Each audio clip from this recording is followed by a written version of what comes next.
Lori O'Brien, you are in for a treat. This is Pam Man, Hemphill, I was part tired 2. until I heard that. You have no idea how rough it is out here. You know, a lot of people think we're out here for our own glory and for our own fun. You have no idea how grueling it is. That's on 5 hours of sleep. Yeah, exactly. We are all out here doing everything we can. Laurie's a volunteer, I'm a volunteer. We got Jeff Larson out in the lobby selling merchandise tonight. He's a volunteer. Many of us out here at our own expense now, because of the generous donations of many people like you. Our expenses are finally starting to be covered, and that's great because we can get to more towns and inspire more people, and that's what we're doing. My name is Michael Zildjian. I'm from the Boston area. I'm going to tell you a very brief story about my family. My last name is Zildjian. You may have heard, what kind of, oh, there's no symbols on the jar. Zildjian symbols, right. So my family business started in Turkey, in my family's business, not me, in Turkey in 1623. It's going to be 400 years old in a couple of years.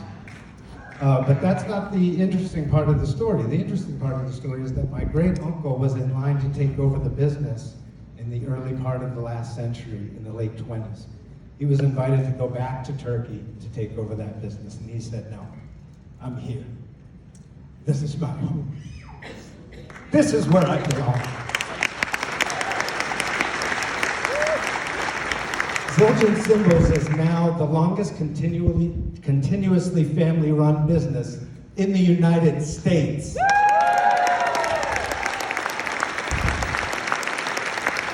This is the American dream. This is what they're trying to take away from us. Those opportunities. We cannot let them. We must fight. We must stand up. We must all do whatever we can. Not everybody needs to get in a car like me and drive 6,000 miles in 3 weeks. And, you know, people on this tour do whatever it takes. Some days we're doing merchandise, some days I'm emceeing, some days we're building stages. I had someone yesterday say to me, hey, you know, that bus driver should be washing the windows while the bus is parked. Man, you have no idea what that bus driver does when he's not driving that bus. Everybody out here is busting their behinds every day, sweating in 100-degree weather in Idaho in June. What's up with that? And listen, guys, we're going to get right to our first speaker here, and he's going to get you fired up, but I'm going to plant the seed. Everybody has to do something. We all have God-given gifts, and they're all different. The only thing you cannot do is to do nothing. Now is the time to stand up for our country. Now is the time to stand up for humanity.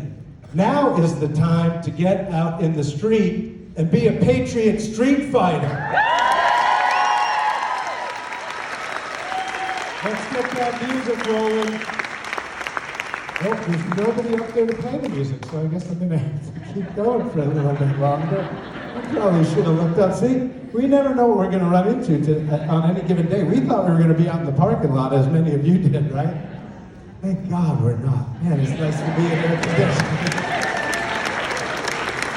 Is there a sound man anywhere that's going to play music? No? Oh, there he is. Anyhow, again, on any given day, we don't know what's going to happen, but every day, no matter what they throw at us, whether it's the dark forces, whether it's sound man who had to run to the bathroom, we keep going no matter what, because it's that important. They will not stop us. And the epitome of the person that will never be stopped in this fight is Scott McKay. The patriot, street fighter.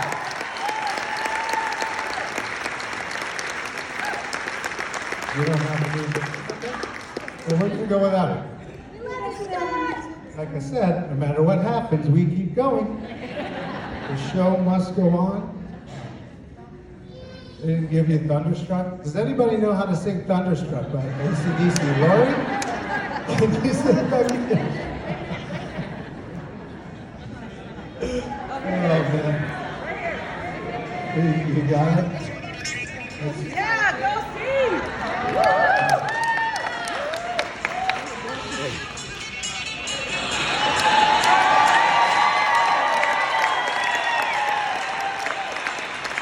Whatever it takes, we're going to get it done. We're going to save this country. We're going to get out in the streets and fight. Every day people show up and help in ways that you could never imagine. Because it's that important. Now is our time. This is God's time. Christ consciousness returning to this earth.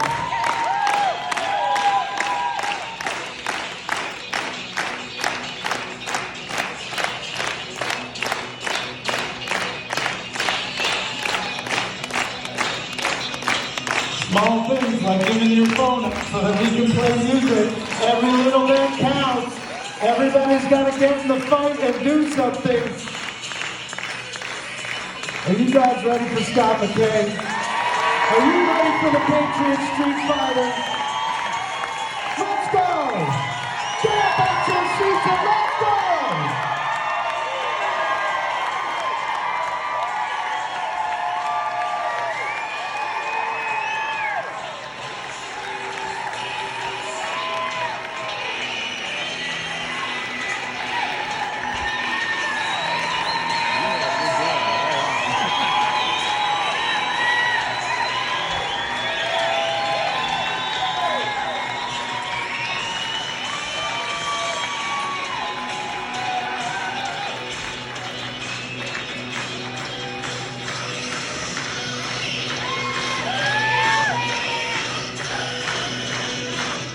Let's go, keep it going, come on!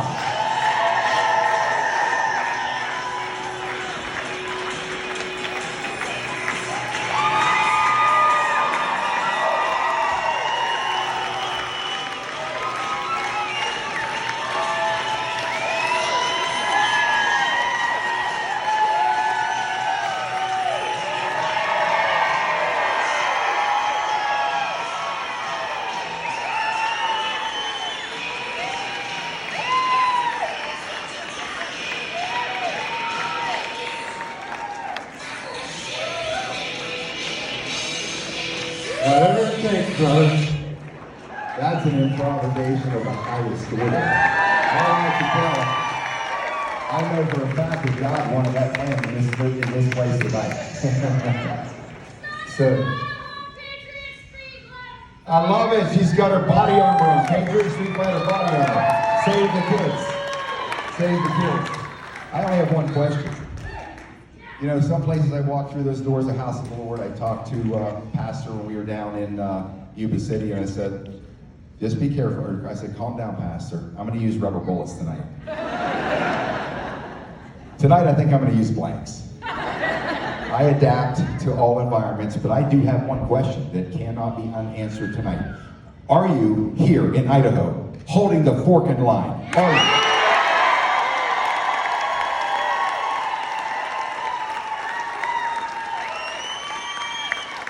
That discloses we're going to get to stepping over the edge tonight. Thank you, thank you, thank you. Very, very, well, I love you too. I love you too. That's why I'm out here.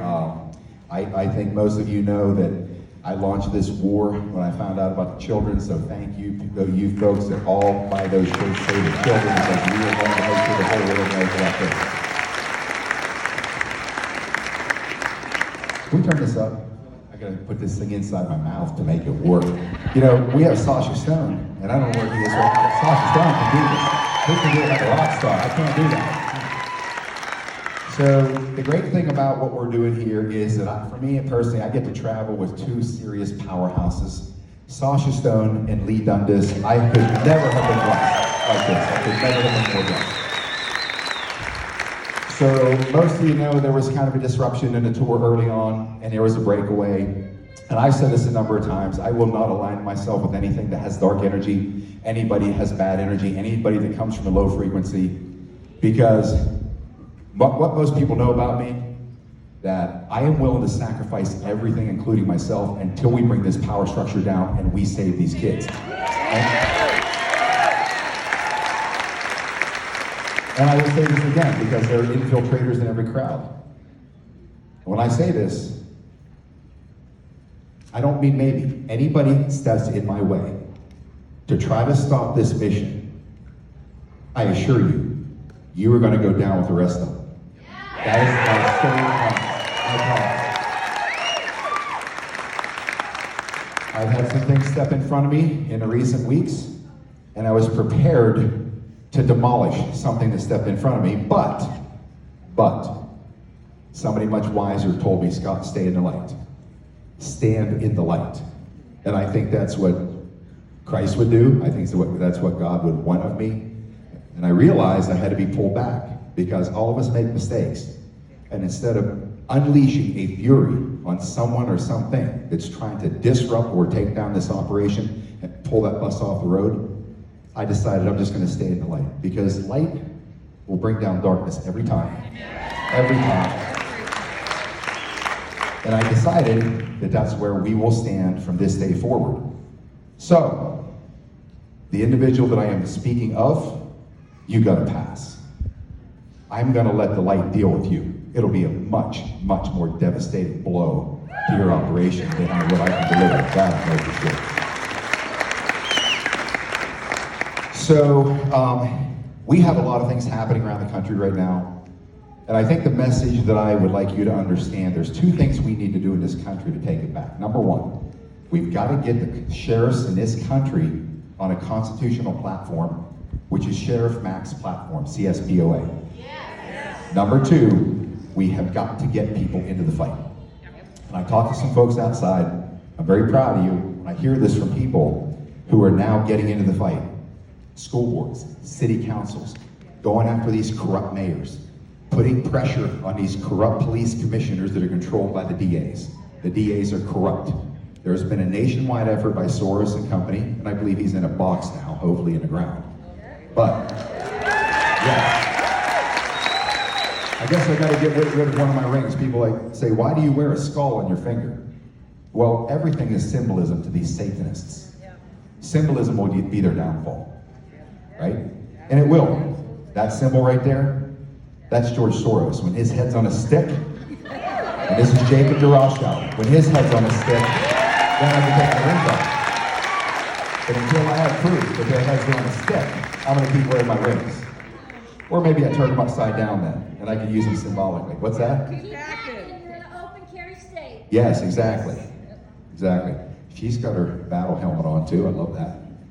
Thanks for supporting the Patriot Street Fighter mission. That fuels this war. I've never taken a single penny from that. I think in the first 5 months we did $1 million of business. Just from you, we the people. No marketing, no anything. Completely organic, and that alone is what we use to fuel this mission. So, what I want you to understand, folks, is this.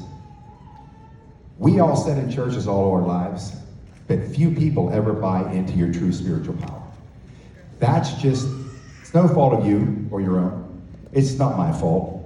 It just happens to be the power of the satanic order in this worldwide matrix. They built us to live in and churn out a lot of production and a lot of wealth for these people to make trillions of dollars a day, right?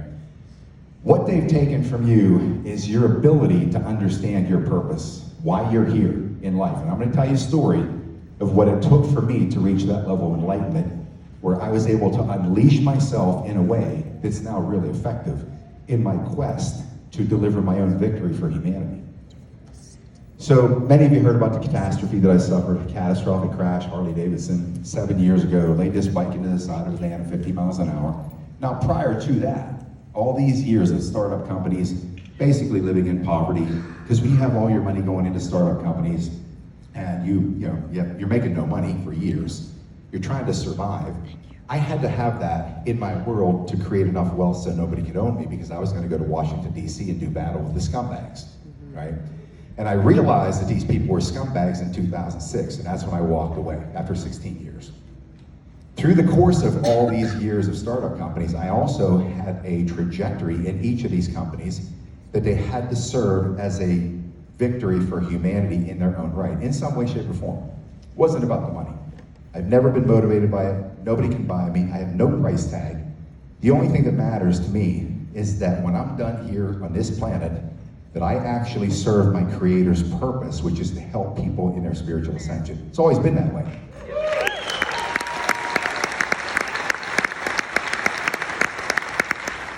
So I had been looking for enlightenment my whole life, okay? And 1999, I cracked. I was born again Christian at 14 years old. studying divinity for 20 years, trying to make sense of all of this. And that's when I flipped off him, really, fork you, I'm done, drop the anvil, I'm out of here. I'm not gonna live like this under this pressure, this fear, this guilt, I'm done. So I knew there was some working order of the universe, so I started studying quantum physics. Interestingly enough, 17 years ago, I met a man on a stage, behind stage at an event I was speaking at, and I asked him some questions, and he said, you need to read 3 books, Scott. Read The Dream Giver, it's about that thick, take you about 3 hours, read it. Okay, I did. Second book, Power versus Force by Dr. David Hawkins, PhD, MD, psychiatrist. Had a death experience, born again Christian. And that's where I started studying quantum physics. Then he said, then after that, Truth versus Falsehood. I didn't read those books, I studied them for years. That was my introduction to quantum physics, and I started to understand this quantum reality that our Creator built us, or built around us, or part of us. That's how the Christ consciousness works. I just couldn't put it all together. I had been studying epistemology, metaphysics, philosophies, different sorts. I tried quantum mechanics for about 8 months, and I realized I'm not this smart. I bailed out fast. But, so what happens then, this was April 26, 2014. This catastrophic event unfolds, it's happening. I know that I'm gonna die before this impact happened. It's just one of those things, your brain works very quickly. So to try to at least minimize what was gonna happen, I laid this bike down on its side, and it hit the side of a van at 50 miles an hour. I went from 0 to 50, and it blew my pelvis off my spine. I guess it was pretty grotesque what I looked like laying on the road. It blew me open in the front, broke my leg in 7, tipped my femur in 7 places. My left foot counter-rotated till it nearly fully severed.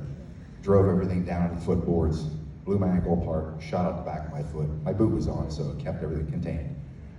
Broken ribs, broken vertebrae, every organ in my body was catastrophically damaged. And I didn't hit my head. Pretty miraculous, I did not hit my head. So I was alive, laying on the ground, face down, dying, because I wasn't breathing anymore. So I had that experience, that rectifying in my soul. I had to reconcile that in about 40 seconds, my life was gonna come to an end. And your brain goes very quickly, very, very fast. It's conversations a million miles an hour. And as my mind told me, Scott, you're gonna die. You got about 40 seconds. And I looked around, I saw this wooden fence. I looked over here to the right, and I thought, I'm gonna die right here. Okay, I guess this is where it happens. So I had this wave of peace come over me. I laid my forehead down on the road, knowing that I was going to fade to black in about 40 seconds. And so when that starts to come over you, there was no fear. I had no fear at all, because I understood the basis of our spiritual ascension. I understood what was going to come next. I understood that if I felt this wave of peace over me, that was a good thing. I thought of my mother, who passed away a few years ago, before that, and then I just was ready for the next evolution. And then that comes on, and you just fade to black. Next thing I remember, I'm hearing a horrible sound. And at that time, I'm thinking, where's the white light? I probably still had some consciousness left. I'm like, where's the white light? I was like, what the heck is that? Honestly, I didn't say heck. I better lie a little bit today. I didn't say heck. What the fork is that? So I hear this sound. It sounded like somebody was stabbing a walrus to death. Whatever that might sound like, because I never heard that before. But that's what went on in my mind. So at some point, and I'm thinking, where's the white light? What's this noise? And I can't explain how that consciousness comes back in. But the next thing is when I'm conscious enough to realize that I'm still alive. My body's doing some horrible stuff, trying to just fire. My lungs are just trying to fire, to breathe.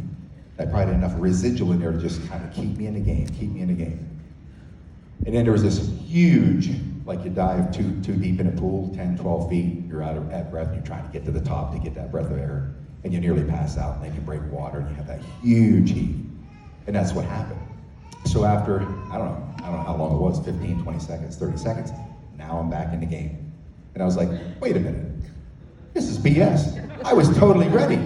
What do you mean? Like, now I'm alive. It's kind of like, hey, you're real sorry, bro, you're gonna die. Oh, really? Oh my God. Okay, I'm good, I'm ready. No, psych, I was just kidding. I'm like, what the heck is going on here? And so I was like kind of shocked and a little bit disappointed, right? So anyways, that was just the beginning. I was nearly bleeding out. They were talking about where to land a chopper. Right there is the home of the top professor at Columbia University Medical School, right there. He was home. He's on staff at Presbyterian. Comes down, I'm face down, he's talking to me. Chaos, where can we land a chopper? Medic unit flies up there that was just down the road. I guess I was gonna try to roll over. No, don't. Like, what do you mean? I just want to roll over. My arm's going to sleep here. Because what happened, I guess, was grotesque. Somebody told me the body was going in directions that the body can't possibly go. That's why somebody said, I saw him, I knew he was dead. I didn't know it was Scott, I just knew that person was dead. They get me to trauma center, they go to work. 11 days later, I wake up, I come out of this coma. They put me in because they had to butcher me and put enough metal in me to build a bicycle. So I wake up, when I finally, you get beyond this pain that's completely indescribable. You're trapped in this shell, you cannot get out, you can't escape. So I go from being a high performance athlete all of my adult life to completely destroyed on every level, being cared for like an infant. You can't rectify that in your mind, it takes a little time, but when I finally was out of that coma, for the next 48 hours, I watched the second hand go around in this clock every single second for 2 days. Waiting to die, please let me die, just let me die. Very bad experience. When you start to learn why you can't move your leg and your foot, and now you have that news, imagine what goes on in your mind. So I'll skip over all the kind of nasty stuff that went on for the ensuing months, but there was a point in time where the person I was married to at the time was bringing up the conversation of, oh my goodness, what's the future gonna hold because of my situation, right? Really a terrible time to bring something up like that. I just finally, climbed out of the grave. I knew this person for 20 years. I was married for a year, but I knew him for 20 years. And I looked at her and I said, I know how bad this is, but you know me. I am not going to allow this to be a liability in my life. I'm going to turn it into an asset. I don't know how, but I'm going to turn it into an asset. Now that's absurd if you would have seen the condition I was in. I was 225 when I went into that trauma center. I was 165 when I came out. Yeah, it was pretty devastating. The craziest thing though, is like when muscles aren't being used, I had no butt. I had all the skin for it, but no butt. I looked at her and was like, what? I look like I'm 115. What am I gonna do with that? I can't let anybody see this. That scared the life out of me. Oh no. That's an ugly bucket. So, but I ended up getting out of the rehab hospital, and then some circumstances led me 8 months later to be homeless, crippled, penniless. I lost my company. I bled all the capital away trying to survive. I lost everything. And that situation I was put in was just enough to make me finish the job that should have happened that day. I was given an ultimatum, and that ultimatum was going to put me under the control of somebody else completely. I was going to have to live in tyranny. I don't have the physical, intellectual, psychological, or spiritual capability to live under anybody's tyranny. I don't care who it is. So when I had an ultimatum, I took the fork you option. That caused me to be homeless, penniless, and crippled 8 months later. Fortunately for me, before I decided to finish the job that should have happened that day myself, a wonderful man took me in, California, former client of mine, and he's 70-something years old. His significant other said, stay here, you're not going anywhere. I'd like you to be here anyways, because he's in this motorized chair, and I'd feel comfortable if you would be here. You're in a bedroom, you're in a bathroom. So I had almost 4 years to fight back. I refused disability. I was, it was tough. I tried to find ways to survive, make money, and I couldn't afford a disability check. I could not have that in my brain, looking at a check from the government disability. I couldn't have that because I had to go back into a gym. I was in the national competitive bodybuilding stage for years. I'd inflicted a lot of pain on his body in the past. I was gonna do it again. I was gonna wake this thing up somehow. So every single day, I just launched a war on this wreckage to rewire this body, rewire the neural networks in my mind and my body, find new pathways to make this thing work. The reason I was able to do that was because I told him to get lost. I started studying quantum physics. I started understanding the power of conscious thought. And that alone is what gave me the belief that I could use the Christ consciousness to bring my life back. We say this all of our lives. We sit in churches and we'll throw out these platitudes and cliches. When Christ said, you will do all of these works and even greater works than I, he meant it. He meant it. It wasn't too long after that, probably a year later, when I had my experience going down all these rabbit holes of research and discovery, all this terrible stuff that brought me right back home to God. And I had that experience one night in the middle of the night. I had a touch on the shoulder. It wasn't a physical touch, but when it woke me up, my question was, is this you? And when it whatever you meant, when it happened, I had this electrifying wave that went through my whole body, and every cell in my body was in this incredible energetic state of bliss. And it probably lasted 15 seconds. I remember thinking, don't wake up, just be, just let it be. And when it was finished, I fell asleep, very peaceful, woke up the next day. And that's the first time in my whole life I've had inner peace. And it's been like that ever since. I'm telling you this for one reason. If I would have listened to anybody who were trying to make me walk in these narrow parameters of dogma, of religion, and all this stuff, guess what? You know where I'd be? Same place I was 20 years ago. I don't allow anyone to put me in narrow parameters in my world, because my experience in this world, in this realm, is mine and mine alone. Our Creator did not create us to be a bunch of clones and robots. However, we'll sit in judgment if people do not walk in these narrow lines and these narrow parameters. Do you understand that is a construct of the cabal?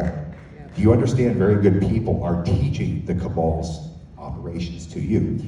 Do you understand, have you ever read Outwitting the Devil by Napoleon Hill, in his conversation with the devil, and he asks the devil, how do you capture 98% of the souls? You must be very busy. He said, I'm not busy at all. I have legions of people that do my bidding in my work. Like who? Like parents, like the clergy, like government, all the institutions of government, right? The institutions that we expect to help us unleash human potential, by design, limit human potential. That's what Hill discovered. So therefore, many of us unknowingly are suppressing the spiritual ascension of yourself and the people around you. How? The cabal has inverted everything. They're Satanists.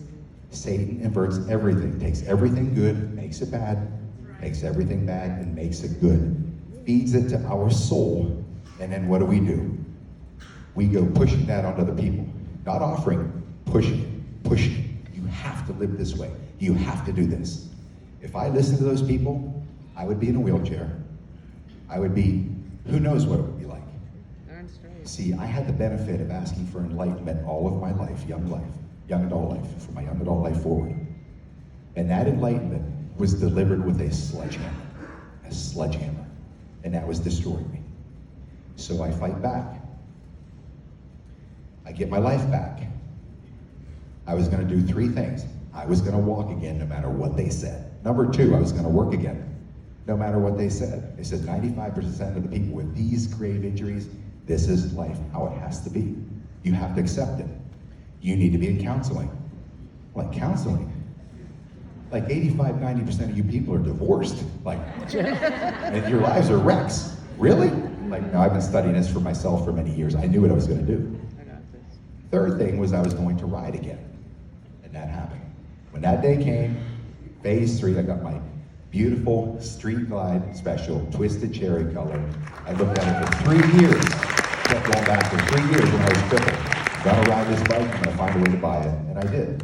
Life was great. It was awesome. 2.5 months later, living in Dallas, coming downtown one night, coming home, very lit intersection. I came through an intersection, a 6-lane intersection. As I went through an intersection, a big Texas pickup truck came through at high speed, took me out, same side, destroyed me all over again. I'm flying across 6 lanes, in the air like Superman, bikes in the air, both my elbows were like this. I'm headed for a curb, in the air, and I said to myself, I don't know if I'm gonna make it out of this one alive. I just did not know. Somehow, I landed after I hit, rolled, whatever happened. I'm on my back, I got a metal plate that goes from here to here. Right below that metal plate, as I pick my leg up, is a clean drop off, a break of my femur, a clean break. This ankle had a 30% chance to survive. If it can't get blood supply, falls apart like chalk, it dies, then they put you on a chopping block. I beat those odds. I used to envision in my mind, got a bunch of little worker bees up here, little worker men. They'd come nighttime when I'm sleeping, they'd slide down my spinal cord the whole way down, riding it down. They've got their hammers, got their chisels, and they go to work at my ankle. This is how ridiculous it really becomes. But it works. Picture them in here, construction, they're gonna make it work. I had a girl who was in a ballet, Pittsburgh Ballet. I taught her the same thing, and she started to dance again. So this thing survives.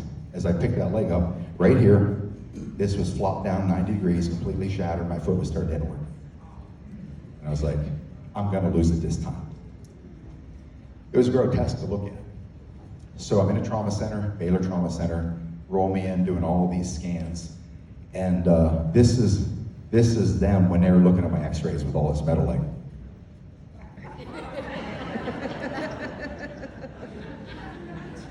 Like, what are we gonna do with this guy? So anyways, I told him my story, said, please just give me one more chance. I promise I will come back. So of course they did, but I remember laying in that trauma center. I had this epic comeback, and I'm laying there thinking, I'm looking at this leg, it's horrible, grotesque, and I'm in incredible pain. And I look up, I'm like, are you freaking kidding me? That was another line. I didn't say freaking kid, I said something else. And I thought, okay, I guess this epic comeback isn't good enough. It has to be a super epic comeback. So coming up July 26th this year, that'll be a 2-year fight to get back to where I'm walking again.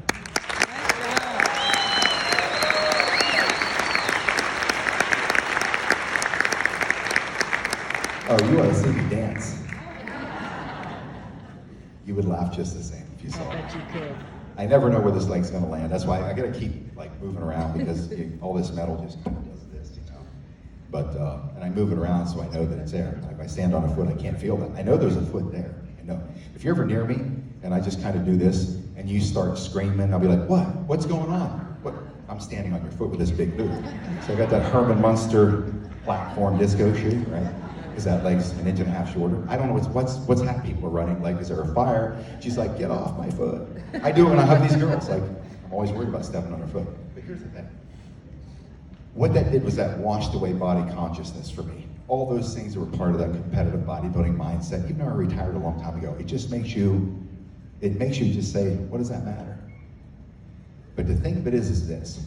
All of these roads in life where you have terrible situations happen, my advantage was I understood the quantum realm. I understood the Christ consciousness. I understood what my own power was. It was gifted to me by my Creator. Why do you think they never teach you anything about Christ's life between 13 and 30? Why don't they ever want you to know that he was traveling all through these areas, being with shamans and Buddhists or whoever these people were that were teaching them about Christ consciousness? Why don't they want you to know? You think Christ showed up at 30 and said, here I am? Come on, people. You got to get a hold of a reality here that makes sense. Because if you knew all of that and you understood, you will do these same works and even greater works than I. That's right. You'd understand where that comes from, why Christ could say that.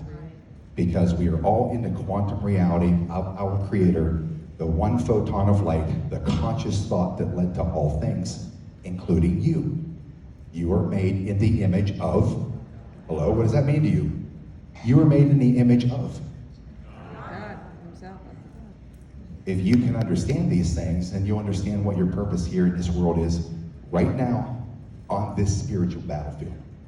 You've got to understand with what's happening in the world today, why this war is being fought on the field of play that it's being fought is because this isn't kinetic. This is not a philosophical war, although I would contend in many areas of life it is. Right now, you are engaging in the greatest, most epic spiritual battle that mankind has ever known, and you have to be ready to stand up and fight on all levels. All levels. All levels.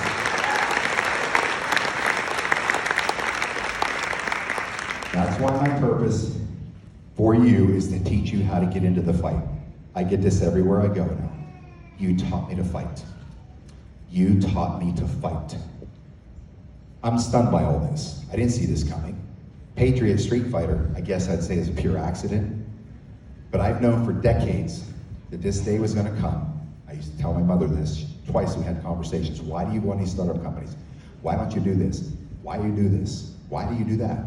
And I said, I can't explain this to you, Mom. All I can tell you is either I'm delusional, I have a hero complex, or whatever. Something tells me something's gonna happen in this country and we're gonna be at the edge of losing it.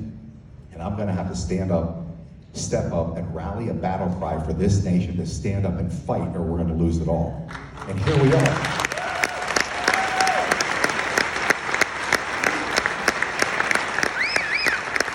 Now again, maybe, could I have manifested that through the power conscious thought? Maybe, I don't know, I don't care. I just know right here, right now, this is war. And when I stepped out to call out the top Kazarian Mafia scumbag, Klaus Schwab, who needs to be in a box in the ground rotting, that when I take this on, it's gonna end up being them, the child traffickers, the sadists, pedophiles, SRA scumbags. It's going to be them or it's going to be me. They may have an upper hand, save the kids. It's either them or it's me. And believe me, they do have the money, they have the power, they have their kill teams out there. I know 22 of them were taken out. At the end of the day, this is the way it has to be.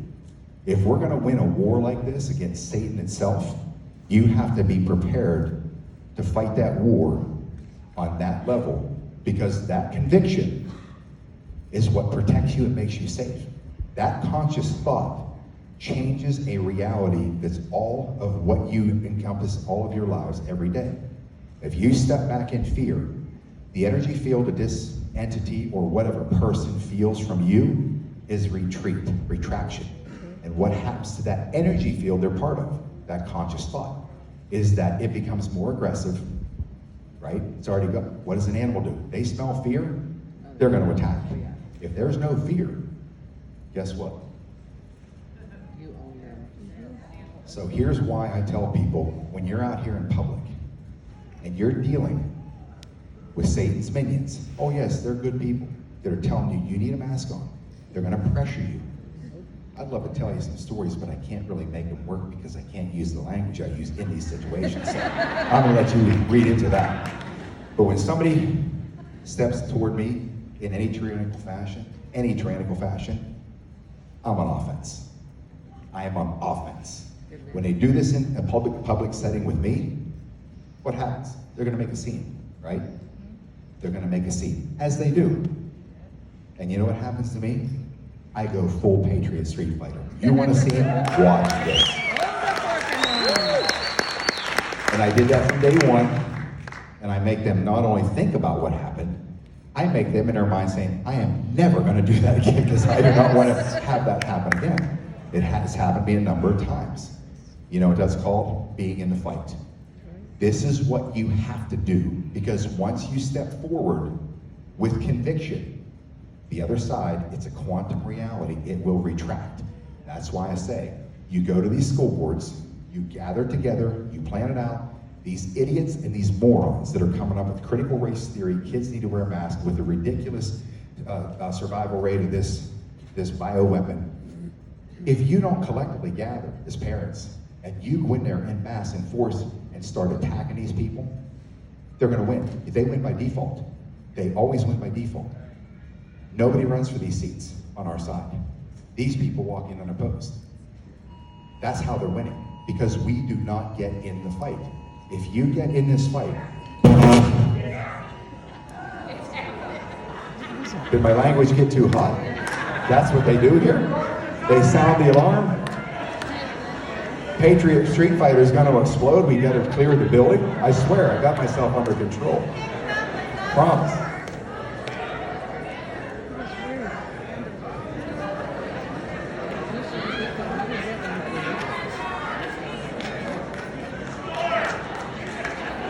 Sounds like why do you think my bike says calling down the thunder? Why do you think the bus says calling down the thunder?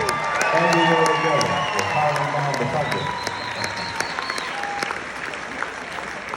So I want to leave you with this. I want to leave you this. Just like Vail, Arizona, all those parents went to that school board, and what did they do? They went out. They were pissed off, and they said, "This is enough of this BS." How'd you like that rubber bullet? Where's the pastor? We had a good conversation. When I told him, I said, "Listen, pastor," I said, "sometimes when I walk through the doors of the Lord, I use rubber bullets." And I said, "Today, I got blanks." And he got a big smile on his face. I said, "My Savior." But like Vail, Arizona, these people see the force of your numbers, and you're stepping into that world, and you're saying, "This ends right here, right now." You put the pressure on these people. These people that have this mindset are cowards. They're always cowards. I don't care if they're on a school board. I don't care if it's a tyrant like Nicolae Ceausescu, the Romanian dictator, when 100,000 people gathered at those gates. That palace, and one started to yell. They all started to yell. 3 minutes later, they're pulling on the gates. The guards are hightailing into the building. They charge the palace. They get off the ground on or get off the roof of a helicopter. The whole tide's turning. The military saw that. They flew this guy out into somewhere, dropped it down on the ground, pulled these two out.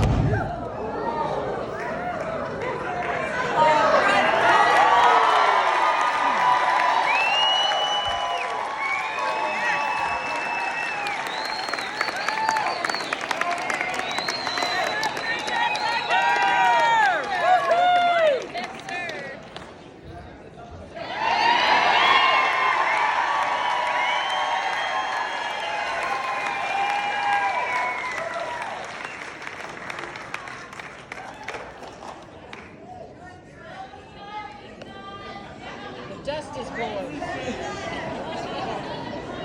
Make sure you tell everybody the story. You gotta get out there and spread the fear. That's right. Maybe Street Fighter shows up. That's right. More than thunder. Power goes out. So here's what I'll say in closing. All you need to understand is just get in the fight.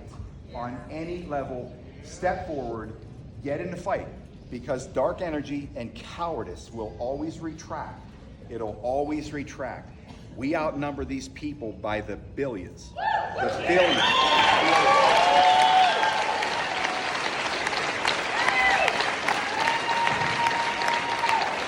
I love you all. Thank you for coming.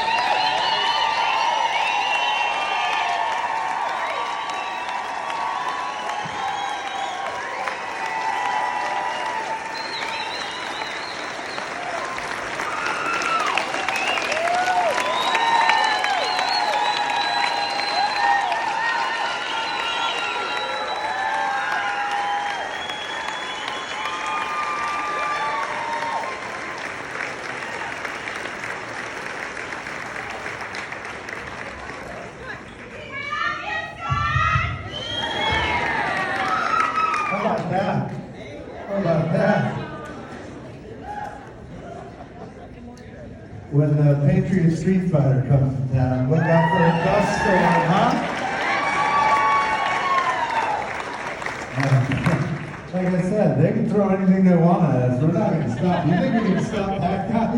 Good luck. Not the kids. It's an honor to serve with you. It's an honor to serve with all of you. This guy's an inspiration.